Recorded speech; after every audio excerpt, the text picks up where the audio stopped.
Yeah, let's get some advice on your current situation, okay? I'm using my Oracle decks today. I'm going to use the Stacey DeMarco Goddess and Sirens for this one, Goddesses and Sirens.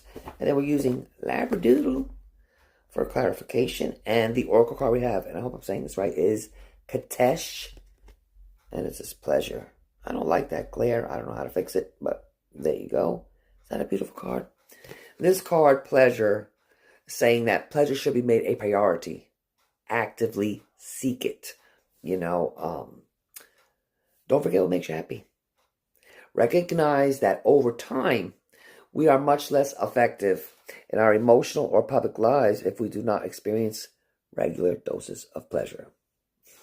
And pleasure in Western culture, depending on who you're speaking to, sometimes evokes feelings of guilt or shame when actually pleasure speaks of joy, happiness, laughter, play, sensuality, and practicing your own talents.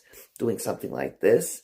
Last night I was coloring, and I loved it. I just was so cool what I made, by the way. But anyway, so let's get the clarification.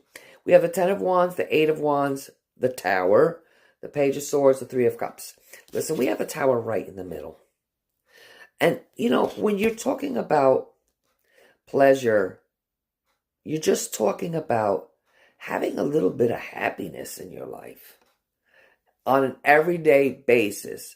Actively make your life a little bit better. Like everyday stresses, the Ten of Wands, are always going to be there.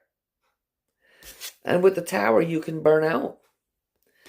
You can burn and crash and burn because you're ignoring here this playfulness with people. Look at this. Three of Cups. This has come out in every single video I've done today so far.